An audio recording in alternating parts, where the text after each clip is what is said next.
Movies. When watching them, we disconnect from our own selves. We discover a whole new world with its own rules and follow a story. Sometimes it inspires us. Sometimes we just reject what we see. But how do we move from 24 frames per second to just believing the story the filmmakers intend to tell us? It is all in the details. Today we analyze some of the narrative and technical codes that get us so invested in movie magic.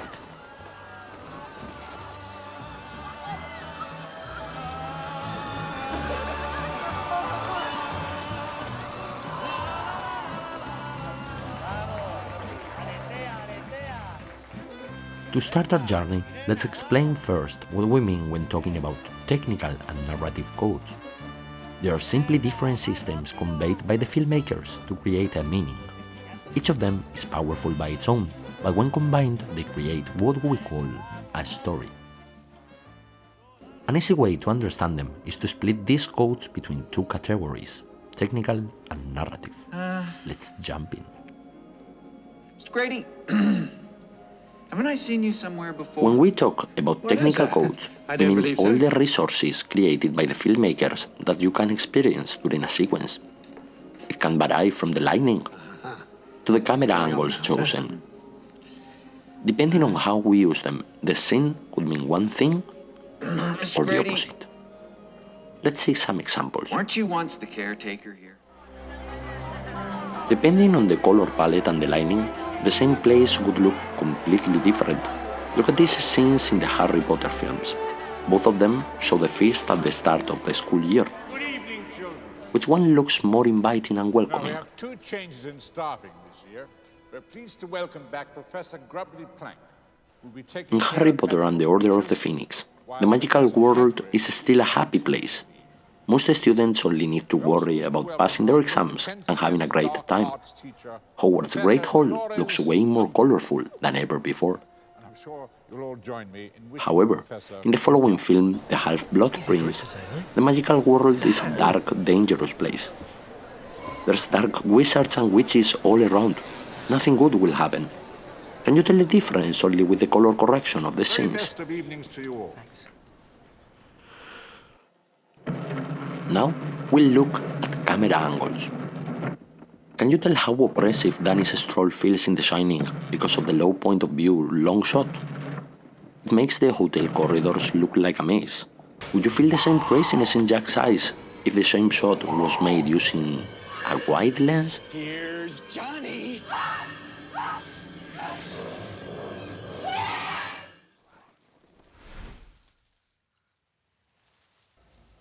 The sound is also really important, although there's two types of it. There's diegetic and non-diegetic. With diegetic, we mean the sound that comes from the world, as dialogue and sound effects. Non-diegetic is the added sound to amplify emotion, such as music, the film score.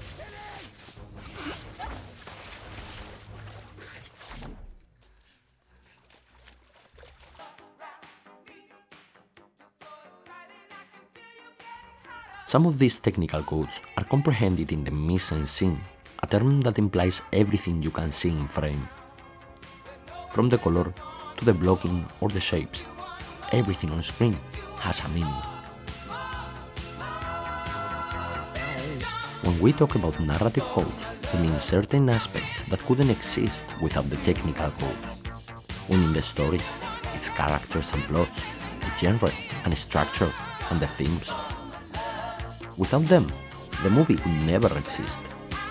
If you don't pay attention to them and the film got produced, it could be as terrible as some of the latest Hollywood blockbusters. We'll use as an example of narrative code the character, and inside the character, the archetypes. It is really important not to confuse them with the stereotypes. According to psychoanalyst Carl Jung, we all carry an unconscious understanding of the common human experience, an understanding of the universal roles as the mother. Let's use the Harry Potter films to discover some of these character archetypes you can find in most stories.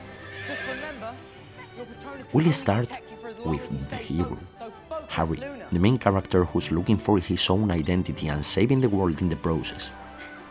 Doesn't he remind you of other characters from different sagas, such as Luke Skywalker or even Peter Parker? Then we have the best friend, sometimes used also to create some comedy. Doesn't Ron Weasley remind you of characters such as Han Solo or Todd in About Time? We can find lots of these archetypal characters populating the wizarding world, such as Dumbledore in the role of the mentor. Could we call him Yoda and give him a green lightsaber? Boy from the cupboard. Forgive my mawkishness, Harry. I'm an old man. Cornelius Fudge would be the perfect example of the ruler, when Snape would be the perfect shapeshifter.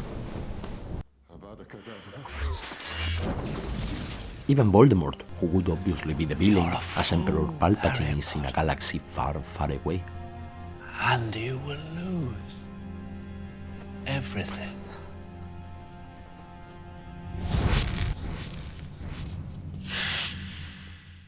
Siempre supe que éramos una familia rara. Primero estaba yo. Another concept we could use to exemplify the narrative codes is the figure of the narrator. Pero no era como las demás. Había algo firme en ella, algo cuadriculado, Sometimes loved, sometimes hated. It could create a brilliant sequence or ruin it using too much exposition. Tenía mucho tiempo libre. Look at this scene from the movie About Time. Could you think of a better way to start the film? Para dejarme ganar al ping-pong.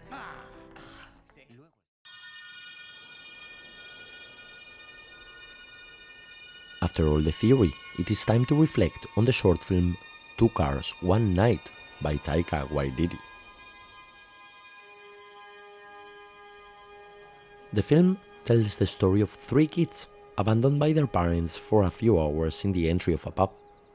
Their meeting is like one of those friendships in the park when we were kids.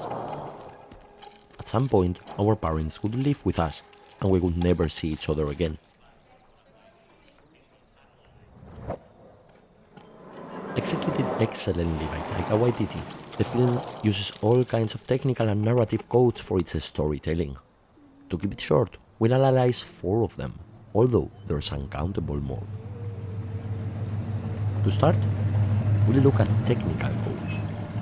First, as an example, we'll look at the color and the lighting. It is shot in black and white, with natural hard lights, amplifying the feeling of isolation for the kids. It is nighttime, they don't see any color in their boredom. In terms of sound, most of the time we can only hear diegetic sound, their conversation and sound effects. Thanks to that, the music, which is of course non-diegetic, in the goodbye moment amplifies its effect. Imagine if we had radio music playing during their whole conversations, this scene wouldn't have had the same magic.